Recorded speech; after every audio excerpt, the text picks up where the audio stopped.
샬롬, 안녕하세요. 용수 목사입니다. 한 주간 잘 지내셨어요? 너무 날씨가 덥죠? 오늘은 장미가 있는 바깥으로 나왔습니다. 6월은 장미의 계절이죠. 한번 밖에서 해보겠습니다. 오늘은 시편 9편이에요. 3편부터 7편까지 개인 탄식시였고 8편이 창조에 관한 이야기였죠. 아주 모처럼 오늘 9편은 다윗이 승리를 한 이후에 감사하며 또 찬양하는 감사시 또는 찬양시입니다. 시편 9편하고 10편은 이렇게 연결되어 있는데요. 우리나라로 말하면 기역부터 히읗 또는 가부터 하까지의 그 앞에 모음 자음을 붙여가지고 쭉 히브리 알파벳이 22자인데요. 그걸로 시편까지 이렇게 이어져 있습니다. 그래서 우리가 히브리어로 보는 게 아니기 때문에 그건 잘 발견이 안 되지만 9편, 10편의 특징은 그렇게 되어 있습니다. 그래서 좀 전에 말씀드린 것처럼 모처럼 승리했어요. 그런데 다윗이 승리를 했을 때 어떻게 반응했는지 또는 어떻게 더 큰 승리를 확신하며 이 시를 썼는지 우리가 이 시를 보면서 내가 응답이 된 이후에 또는 승리하고 난 이후에 또 감사하고 기쁜 일 이후에 또 성공한 이후에 어떻게 해야 되는지 다윗을 통하여 배우고 싶습니다. 표제에 보면 다윗의 시 영정로 문나벤에 맞춘 노래 이렇게 되어 있어요. 그 영장으로라는 말은 성가대 지휘자를 뜻한다고 합니다. 그래서 성가자 지휘자가 선창을 하면 그 뒤에 따라 부르는 식이 아마 문나벤에 맞춘 노래 이렇게 되어 있습니다. 그런데 이제 이 문나벤이란 랍 아들의 죽음, 패권자의 죽음이란 뜻이에요. 그러니까 다윗이 골리앗 장군이나 또는 대적을 물리치고 이겼을 때 그 하나님의 능력으로 승리했을 때 그 감격과 기쁨으로 부르는 승전가식으로 아주 신나게 노래하는 의미가 바로 문나벤에 맞춘 노래라고 되어 있습니다. 그 다음에 16절에 보면 또 히가연이라는 단어가 나오는데 읽고 나서 잠시 멈춰서 음미하고 묵상하는 그런 용어가 히가연으로 되어 있습니다. 그래서 이 9편에는 지금 영장으로 문나벤에 맞춘 노래라는 단어와 또 히가연이라는 단어 좀 설명드리고 들어가겠습니다. 오늘을 살아가는 우리 그리스도인들에게 불완전한 승리 또는 위험한 승리에 머물지 않고 승리했다가 또다시 어려워지는 게 아니라 승리해가지고 쭉 어떻게 계속 승리할 수 있는지에 대한 교훈을 오늘 다윗은 주고 있습니다. 이 세상에 완전한 승리는 없다고 사람들은 이야기합니다. 왜냐하면 오늘의 승리가 내일의 패배 또는 내일의 실패로 갈 수 있고 결국은 그 승리를 끝까지 가는 사람이 드물다 이렇게 얘기합니다. 다윗은 오늘 9편을 통해서 그렇지 않을 수 있음을 이야기하고 있는데요. 1923년에 시카고에서 미국의 7대 거부들이 모여서 회의를 했대요. 그래서 그 회의한 그 사람들 7명의 재산을 다 합치면 미국의 국고에 해당할 만큼 엄청난 거부들이었다고 합니다. 그런데 25년 후에 어떤 기자가 이 사람들의 생애를 조사해 봤대요. 25년 후는 어떻게 됐을까? 그런데 너무나 비참하게도 이 7명이 그 부를 유지하고 있거나 성공한 사람으로 남아있는 사람은 단 한 명도 없었다고 합니다. 무일푼의 거지 또는 감옥에 있는 사람, 또 감옥에서 나왔는데 병들어서 죽음을 기다리고 있는 사람, 또는 자살한 사람, 또는 자살 미수 이렇게 7명이 다 그렇게 됐대요. 그러면서 그 기자가 쓴 글은 완전한 승리는 없다. 그리고 왜 이 사람들이 이렇게 됐을까에 대한 퀘스천을 독자들에게 던졌더라고요. 근데 오늘 그 시카고 회의뿐만이 아니라 성경에도 많은 인물들이 그렇게 나옵니다. 그 다음에 솔로몬, 삼손, 다윗도 그랬죠. 그 다음에 기드온, 히스기야, 엘리야. 성경에 보면 이 많은 인물들이 끝까지 쭉 이어진 성공, 승리가 된 사람은 요셉이나 또는 다니엘 그 몇 명 제외하고는 거의 없다는 게 우리 인간의 실상인 것 같습니다.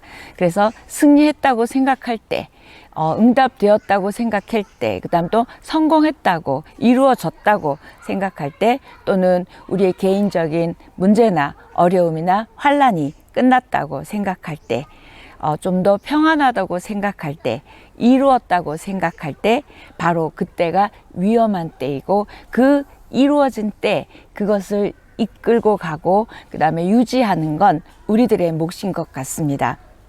그래서 바울은 고린도전서 10장 12절에 그런즉 선줄로 생각하는 자는 넘어질까 조심하라, 이 말씀도 있는 것 같아요. 그래서 시편 9편은 그리스도인이 승리하고 난 이후에 또는 응답을 받고 난 이후에 성공하고 이루었다고 한 이후에 실패하지 않고 그것을 잘 유지하고 더 큰 승리, 더 큰 성공으로 어떻게 누릴 수 있는가에 대한 교훈을 말씀하고 있습니다. 1절, 2절 읽어보겠습니다. 내가 전심으로 여호와께 감사하오며 주의 모든 기사를 전하리이다. 내가 주를 기뻐하고 즐거워하며 지극히 높으신 주의 이름을 찬송하리니. 자, 1절, 2절은 동사가 4개 나오네요. 감사하다, 전하다, 기뻐하다, 즐거워하다. 찬송하다라는 이 5번의 이 단어를 미완료형 동사를 씁니다. 결국 끝난 게 아니라 평생토록 우리가 감사해야 되고 평생토록 전하고 기뻐하고 즐거워하고 찬송해야 된다는 단어를 이렇게 미완료형으로 되어 있어요. 결국 이게 이루어진 그 순간뿐만이 아니라 다윗이 우리 한글 그 개역 개정에는 2번밖에 안 나오지만 히브리어 성경에는 내가 찬송하고 내가 기뻐하고 내가 즐거워하고 이렇게 내가 하면서 이 하나님이 행하신 일들, 하나님이 승리를 주신 그것을 내가 이렇게 적극적으로 찬양하겠다는 모습이 나옵니다. 자, 다윗을 보면서 우리가 깨닫게 되는 건 승리한 후에 첫 번째 우리가 해야 될 일은 승리를 주신 하나님께 감사와 찬양을 드리는 일입니다.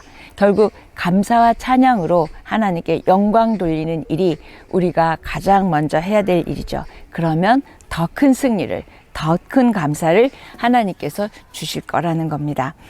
아까 예를 든 성경의 인물이던 시카고의 인물이던 성공한 후에 실패하는 이유는 자기의 능력에 대한 과신 또는 교만, 그 다음에 좀 풀어졌겠죠, 나태해졌겠죠. 그리고 내가 이만하면 됐다라는 이때의 그것 때문에 실패했던 것 같아요. 그래서 승리하고 난 후에, 성공하고 난 후에, 응답되고 이루어진 후에 우리가 그 승리의 복을, 이루어짐에 응답의 복을 주신 하나님께서 해주신 일들을 감사하고 찬양할 뿐만 아니라 다윗은 그것을 내가 더 전하겠다 이렇게 표현을 합니다. 그래서 우리의 승리와 우리의 성공과 응답이 실패의 기회가 되지 않도록 더 겸손히 우리 하나님께서 이루어 주신 일들에 대해서 감사하고 찬양하는 저와 여러분이 되기를 축복합니다. 만일 다윗에게 마이크를 대고 질문을 한다면, 요즘 현대에 비유해서 리포터가 질문하는 거예요. 어떻게 그렇게 큰 승리를 거두실 수 있었다고 생각하세요?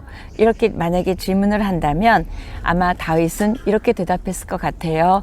오늘 9편에 의하면 하나님의 공의 때문입니다. 하나님께서 의롭게 재판해 주셨기 때문입니다. 하나님의 은혜입니다. 저의 승리가 아니라 하나님의 승리입니다. 하나님께 감사와 영광을 올려드립니다. 다윗이 이렇게 얘기했을 것 같아요. 이게 오늘 9편의 이야기입니다. 그래서 거기 보면 기뻐하고 즐거워하고 비슷한 단어 같죠? 그런데 기뻐하고는 내적 마음의 기쁨이고요. 즐거워하고는 그 전쟁에 대한 승리 때문에 외적으로 기뻐하는, 그래서 기뻐하고 즐거워하고 비슷한 단어를 반복해서 쓰면서 완전한 기쁨을 다윗이 지금 표현하고 있습니다.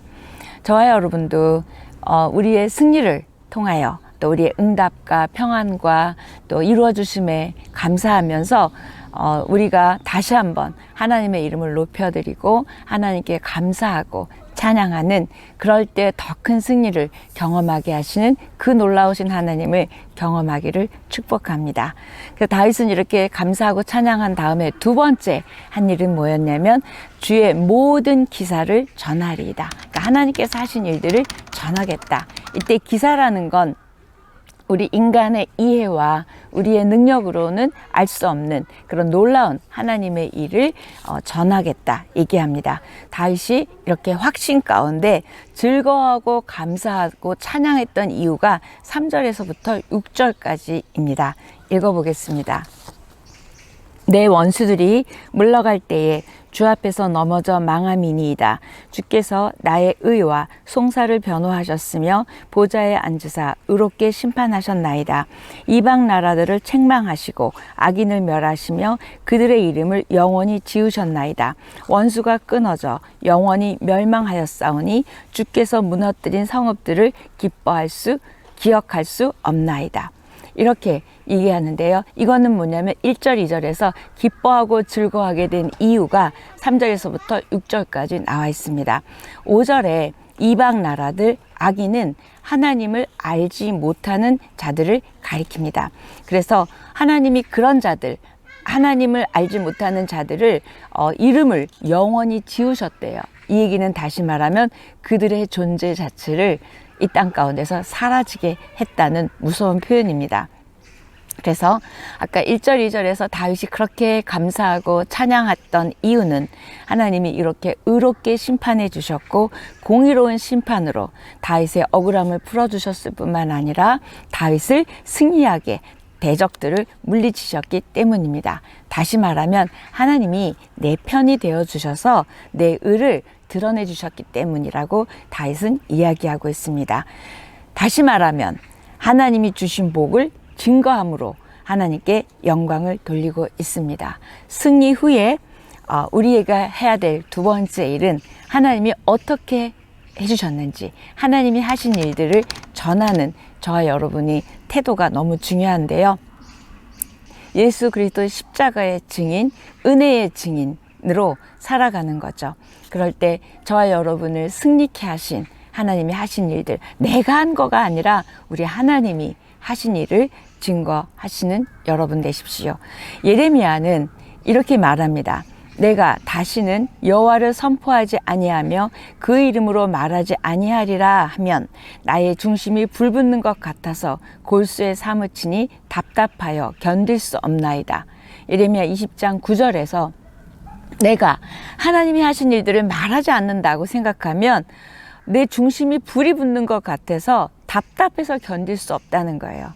여러분도 하나님께서 여러분 인생 가운데, 문제 가운데 승리케 하시고 평안케 하신 그 하나님을 증거하지 못하면 중심이 불붙는 것 같고 답답하고 견딜 수 없으세요? 막 너무 하나님이 하신 일을 전하고 싶어서 막 근질근질 하세요? 그러셔야 되는 거죠.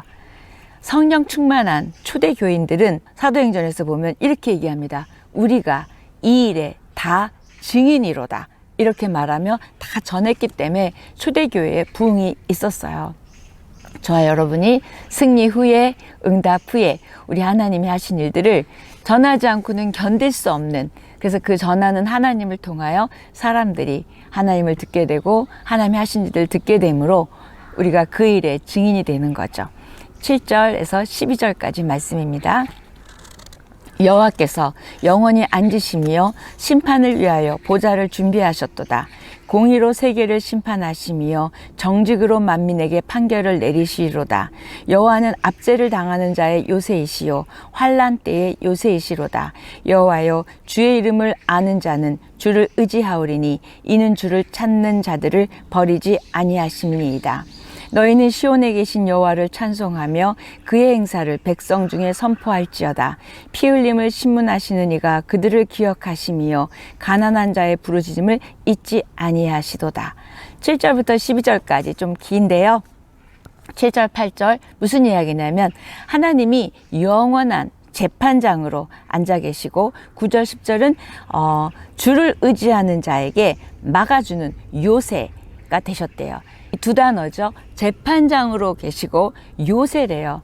하나님 없는 자, 하나님을 무시하는 자들에게는 재판장으로 계시고, 하나님께 피하고 하나님을 의지하는 자에게는 요새, 피난처로 되어주신다는 거죠. 그래서 이 재판관이라는 이미지와 요새, 피난처라는 이 두 이미지를 가지고 악인에게는 어떻게 하나님이 하시는지, 그다음에 하나님을 믿고 찾는 자에게는 어떻게 하시는지, 이 재판관이라는 단어와 요새라는 단어로 다윗은 설명하고 있습니다.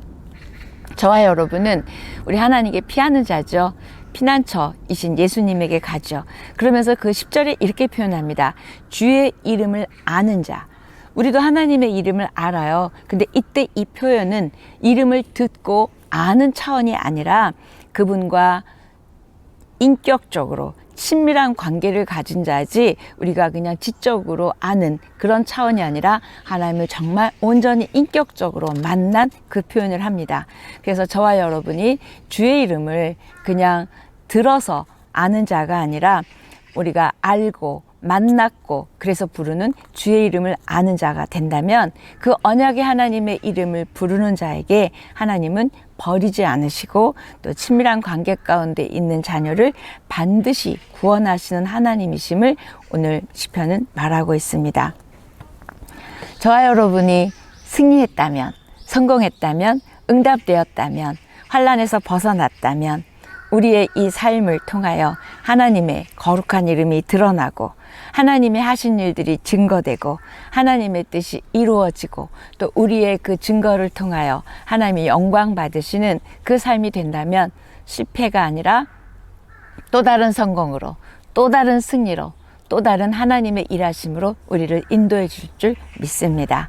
이게 우리의 부르심이에요. 하나님이 하신 일들을 말하고 보여주는, 보냄 받은 자죠. 그래서 이 부르심 때문에 하나님께서 우리에게, 우리가 그리 뭐 선한 것 없어도 응답해 주시고 승리도 주시고 또 성공도 주시고 또 우리의 뭐 부도 주시고 건강도 주시고 은혜도 주시는 것 같습니다. 다윗에게 배울 점은 본인의 삶이 그렇게 공의와 정직과 이렇게 올바르게 하나님처럼 닮아가는 삶을 살았다는 거예요. 증거하는 차원에서 지나서 이제는 그 하나님의 그 공의와 정직, 그것을 다윗의 삶 가운데 이루어 갔다는 거죠. 그래서 하나님의 대리자로 다윗도 약자를 돕고요, 약자를 살리는 일을 하게 됩니다. 결국 하나님이 주신 승리와 하나님이 주신 복을 통하여 섬김의 기회, 사랑의 기회, 하나님이 드러나게 하는 기회, 하나님의 영광이 나타나는 기회로 다윗이 삼았습니다. 저와 여러분도 하나님의 어떠하심을, 그 성품의 어떠하심을 경험했다면 우리도 이런 하나님이구나 아는 차원이 아니라 우리도 기다려주신 하나님이면 우리도 그렇게 기다리는 거고요. 공의와 정직 그렇게 하시면 우리도 그렇게 살아가면서 이 패역한 세대 가운데 하나님의 어떠하심이 우리 삶으로, 우리 태도로 드러나기를 축복합니다. 13절, 14절입니다. 여호와여, 내게 은혜를 베푸소서. 나를 사망의 문에서 일으키시는 주여, 나를 미워하는 자에게서 받는 나의 고통을 받으소서. 그리하시면 내가 주의 찬송을 다 전할 것이요, 딸 시온의 문에서 주의 구원을 기뻐하리이다. 다윗은 다 응답됐고 승리했지만 다시 기도합니다. 그 내용이 13절 14절이에요. 그렇게 해주시면, 이 기도를 들어서 응답해 주시면 하고 다윗의 서원이 나옵니다. 그 서원이 뭐냐면 딸 시온의 문에서 주의 구원을 기뻐하며 그걸 또 증거하겠대요. 이때 딸이라는 표현은 하나님께서 예루살렘을 향한 하나님의 사랑, 자녀라는 뜻이죠. 그 다음에 딸 시온은 예루살렘의 주민을 말합니다. 그래서 예루살렘 성에서 사람들이 많이 다니는 그곳에서 내가 주의 구원을 기뻐하며 증거하겠습니다. 이렇게 얘기하는데요. 이 표현은 13절에 나왔던 사망의 문과 지금 시온의 문과 대조를 이루고 있습니다. 악인, 하나님을 무시한 자들에게는 사망의 문이고요, 하나님의 이름을 부르고 하나님을 아는 자들에게는 이렇게 시온의 문 열리는데, 그 문 앞에서 다윗이 증거하겠다고 이야기합니다. 다윗은 하나님이 있는 곳에서 뿐만이 아니라 모든 사람들이 드나드는 그 성문 앞에서 모두가 알도록 하나님을 기뻐하고 하나님을 나타내고 그다음에 하나님을 찬양하겠다고 다짐합니다. 이 기도를 드리며 하나님 그리하시면 응답해 주시면 제가 그렇게 또 하나님을 증거하겠습니다. 이야기합니다. 15절에서 18절까지입니다. 이방 나라들은 자기가 판 웅덩이에 빠짐이요 자기가 숨긴 그물에 자기 발이 걸렸도다. 여호와께서 자기를 알게 하사 심판을 행하셨으며 악인은 자기가 손으로 행한 일에 스스로 얽혔도다. 히가yon 셀라. 악인들이 스올로 돌아가며 하나님을 잊어버린 모든 이방 나라들이 그리하리로다. 궁핍한 자가 항상 잊어버림을 당하지 아니하며 가난한 자들이 영원히 실망하지 아니하리로다. 다윗은 한 번의 승리로 끝난 게 아니라 기도하고 응답해 주시면 내가 이렇게 시온의 문에서 하겠습니다. 최종적인 승리에 대해서 다시 바라보고 선포하고 확신합니다. 그러니까 하나님의 그 공의로운 심판의 결과로 악한 자들이 멸망할 것이고 그들이 어떻게 되는지 그다음에 의인은 어떻게 될 건지를 지금 15절에서부터 18절까지 말하고 있고요. 그래서 악인들은 자기네들이 쳐놓은 웅덩이, 자기네들이 해놓은 그물에 자기네들의 덫이 돼서 걸려들어서 망하게 될 거다. 결국 하나님을 잊어버린 열방, 악인들은 그렇게 하나님의 심판을 받아서 멸망하게 될 것을 확신하며 더 나은, 더 큰 승리를 이야기하고 있습니다. 그 다음에 반면에 그들은 그렇게 멸망하게 하시고 의인은 기억하시고 실망시키지 않으신대요. 승리 후에 더 큰 승리를 바라보고 승리 후에 더 큰 승리를 확신하는 이런 복의 비전을 받고 다윗이 확신하며 이야기합니다. 저와 여러분도 하나님께서 함께 하시며 하나님께서 이루어 가심으로 지금의 승리보다 지금의 응답보다 더 큰 승리, 더 큰 하나님의 영광 가운데 일어나실 일들을 복의 비전을 보시고 선포하시고 감사하는 우리의 믿음이 됐으면 좋겠습니다. 그래서 승리 후에도 계속 기도하는 모습이에요. 아마 그렇게 승리 후에 계속 기도했다면 아까 말한 승리했다가 패한 사람들, 멸망한 사람들, 또 실패한 사람들 같은 일은 없었을 거예요. 마지막 19절, 20절입니다. 여호와여 일어나사 인생으로 승리를 얻지 못하게 하시며 이방 나라들이 주 앞에서 심판을 받게 하소서. 여호와여 그들을 두렵게 하시며 이방 나라들이 자기는 인생뿐인 줄 알게 하소서. 셀라. 일어나소서. 우리 시편 다른 거 할 때도 일어나소서. 좀 빨리 하나님 적극적이고 신속하게 행동해 주세요. 이 표현일 때 일어나소서 그랬죠. 다시 이 표현을 좋아한 것 같아요. 여기서도 여호와여 일어나소서 즉각 행동해 주십시오. 그래서 그 심판 대상 멸망받을 사람들을 뭐라고 표현하냐면 인생이라고 표현합니다. 여호와여 일어나셔서 인생으로 승리를 얻지 못하게 하소서요. 이럴 때 인생이라고 표현한 단어는 뭐냐면 히브리어로 에노시라는 단어인데요. 결국 인간의 연약함, 인간의 덧없음, 죽을 수밖에 없는 인간 존재의 본질을 나타내는 단어가 이 에노시인데요. 그래서 그 죽을 수밖에 없는 그들 망하게 해주십시오. 그래서 악인은 결국 하나님 앞에서 덧없이 죽을 수밖에 없는 존재임을 강조하기 위해서 다윗은 인생이라는 단어를 쓰고 있습니다. 이런 자들은 하나님을 의식하지도 않고 안중에 두지도 않고 교만하게 향합니다. 그런 에노신지도 몰라요. 그런 자들은 하나님 끝나게 해주십시오 얘기합니다. 이렇게 다윗의 시편 9편을 보면서 승리와 성공을 또 다른 실패로 가지 않고 도리어 극대화하고 더 큰 승리로, 더 큰 성공으로 갈 수 있는 무기는 기도였던 것 같아요. 감사했고 증거했고 기도했습니다. 이 세 가지가 오늘 시편 9편의 내용이에요. 다윗도 이렇게 9편에서처럼 기도했더라면 아마 밧세바 사건이 일어나지 않았을 것 같고 솔로몬도 이렇게 하나님께 감사하고 그 다음에 증거하고 기도했더라면 또 사건이 안 일어났을 것 같아요. 그런데 이 말을 하면서 우리에게도 또 다른 교훈을 주고 있습니다. 하나님께서 주신 승리, 하나님이 하신 일을 증거하고 드러낼 뿐만 아니라 하나님께 감사하는 저와 여러분이 됐으면 좋겠습니다. 승리 후에 더 기도하십시오. 응답 후에 더 기도하십시오. 그리고 교만이나 과신이 아니라 하나님이 하셨다는 하나님의 승리임을 선포하는 저와 여러분의 삶이기를 축복합니다. 오늘 시편 9편의 키워드는 하나님께 감사하고 증거하는 삶입니다. 예수 그리스도로 말미암아 우리에게 영원한 구원과 승리를 주신 하나님 앞에 저와 여러분이 감사하고 기뻐하고 증거하고 찬양하고 기도하는 우리의 삶이기를 축복합니다. 다시 한번 시편 9편의 키워드는 하나님께 감사하고 증거하는 삶입니다. 한 주간 감사하고 증거하고 승리하십시오. 사랑합니다.